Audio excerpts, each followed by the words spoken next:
What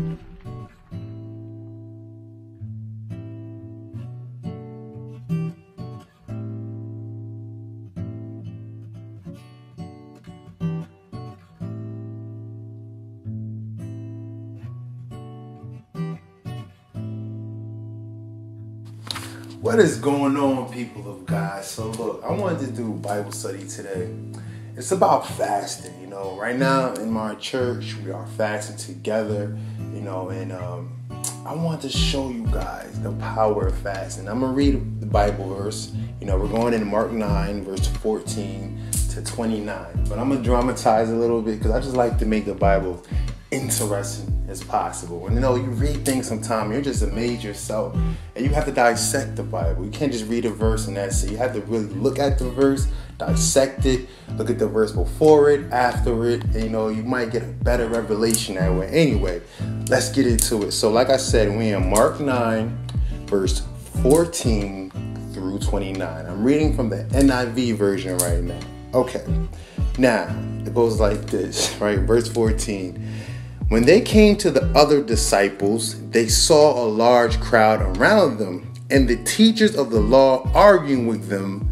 As soon as all the people saw Jesus, they were overwhelmed with wonder and ran to greet and meet him. Now we're going to pause right here. See, and this verse is important because they already knew who Jesus was. They knew the greatness of him. They knew his miracles and the things that he performed. It's like when you meet a celebrity, you're overwhelmed and you can't wait to greet this person. So they all knew about Jesus and the things he done and the miracles he already performed, all right? And then Jesus goes, "What are you arguing with them about?" And a man in the crowd answered, "Teacher, I brought you my son who was possessed by a spirit that has robbed him of speech. Whenever it seizes him, it throws him to the ground. He foams at the mouth, gnashes his teeth, and becomes rigid. I asked your disciples to drive out the spirit, but they could not." And this really, really disappointed the disciples because they casted away evil spirits many times before, but they cannot understand why at this very moment it is not working. And it was very embarrassing for them because they was in front of a crowd who, they was trying to relieve the boy of the impure spirit in front of the crowd, and it was not working, and they were so confused because they have done it so many times before, but for this very time it was not working, and we're going to find out why together. Okay, and Jesus goes, "You unbelieving generation, how long shall I stay with you? How long shall I put up with you? Bring the boy to me." So they brought him. When the spirit saw Jesus, it immediately threw the boy into a convulsion.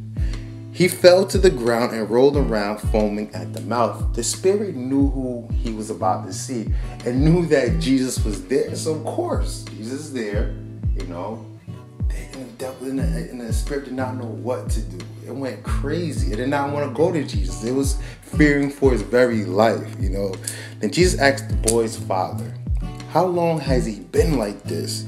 And the father replies, "From childhood. It was often thrown him into fire and water, trying to kill him. But if you can do anything, take pity on us and help us." Remember, the father says, "But if you can do anything, take pity on us," right?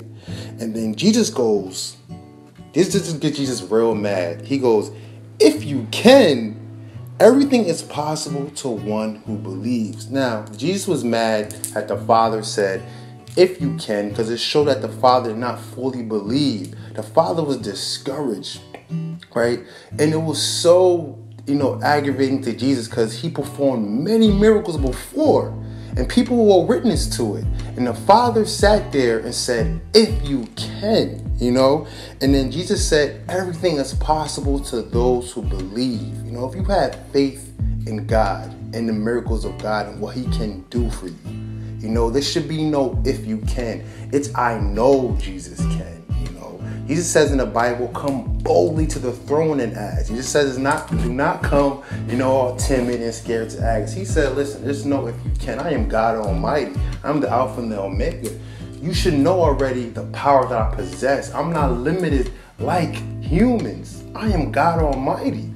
So it's no if you can, it's Jesus can do all things, And we have the same power that's within us, because whoever accepts Jesus Christ, now Jesus Christ and his power dwells in you. All right, we're gonna continue reading, right? On verse 24. So catch up if you can. So immediately the boy's father exclaimed, I do believe. Help me overcome my unbelief. You see, at this point, he's trying to get his faith back on track. He did believe at one point, but he stopped believing because they could not heal his son. Or maybe after a time, he started to lose his faith. Okay? So we'll continue to read. When Jesus saw that crowd was running to the scene, he rebuked the impure spirit. He said, you deaf and mute spirit, I command you to come out of him and never enter him again. And the spirit shrieked, convulsing him violently, and came out. The boy looked so much like a corpse that many said, he's dead. But Jesus took him by the hand and lifted him to his feet, and he stood up. After Jesus had gone indoors, the disciples asked him privately, why couldn't we drive it out? Because they were so confused. They did not understand why we cannot get this out. It was so embarrassing for them. But finally, one of them grabbed up courage, when they finally went indoor, because they were so scared to ask outside when it was all happening. When they got indoors, they asked Jesus, how come we cannot drive out this spirit in particular? And then Jesus replied, this kind can only come out by prayer and fasting, And I'm reading from the NIV version, and in the King James version, it says prayer and fasting. You have to be careful because sometimes, they leave out some words in different Bibles. But if you read from the King James version, it is the original and the most purest form of the Bible. So I read both, just in case they leave out a word. But you see that, in this verse and what we just read, that certain things will not come out unless you fast. You have to use prayer. You have to fast. Some things that we want God to change within us, whether it be some things that, is damaging to our spirit, some things that's keeping us trapped, some things that, we want God to do for us, a better job, a better life or whatever. We have to fast on it. And that's the only way we will be delivered from certain things. That's the power of fasting. That's why, me and my church right now, we're doing a fast. I'm doing a water only and broth. That's it. I'm not eating nothing, and Dom's doing the same thing. And we're doing this for about 2 weeks to start the new year off right. We want to, when we come to God and ask him certain things, I want to make sure that the things I'm asking for, I'm giving myself, the best possibilities for it to happen. So I fast, and I want a spiritual connection with God. See, when you deny food feeds the flesh, and when you feed your flesh grows. Now, when you stop feeding your flesh, right, and you want to feed your spirit, you fast from food, right? And you read the word, you pray, you feed your spirit, and you allow your spirit to grow. You allow it to be in tune with God Almighty. And that's the reason behind fasting. And I want to show you guys one of my meals that I'm going to have today, as I fast. So guys, I really hope you're encouraged by that. I encourage you to fast this year, practice fasting. Because as you've seen in the text, if they did not fast, that demon would have never came out. No matter how hard they tried, it stayed, and it laughed at them. It stayed right there. It would not come out. But as you can see, once Jesus came down, it feared for its life. It started, before it even got to Jesus, it started giving the boy convulsions. So that's the power of fasting. And like I said, I want to do more Bible studies. And like I said, I like to dramatize it a lot. I like to make it as interesting as possible. Not just read the Bible from word to word and verbatim. but to understand what you're reading, because that's what's most important. Can you recite it again? You know, is it going to take root in your mind next time the enemy comes at you? You know, so people of God, I love you. Let's continue this 2008 year strong.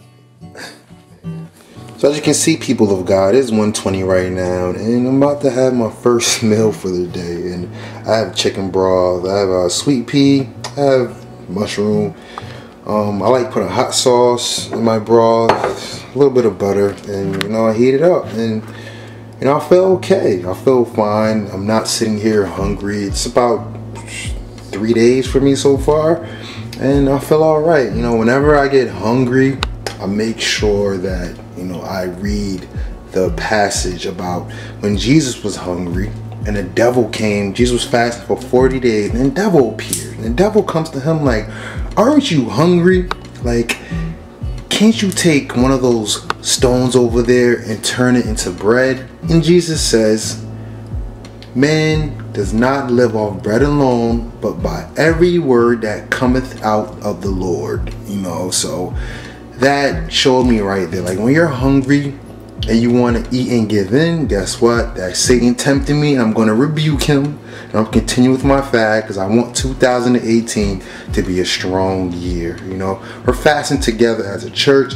Usually I do fasting in secrecy, but we're doing it together as a group in our church. So that's why I'm sitting here and I'm showing you guys fasting with the things that I'm doing, you know. But guys, be encouraged. You know, me and my wife will be putting out more video, because our fast is about 2 weeks long, and we will want people to, you know, fast with us, you know, go to the journey with us. You know, we'll be there to support you, any questions that you have. Much love, my people of God. I love you, and it's, you know, it's gonna be a great year. Trust and believe it, and put it into the atmosphere right now. God bless to all.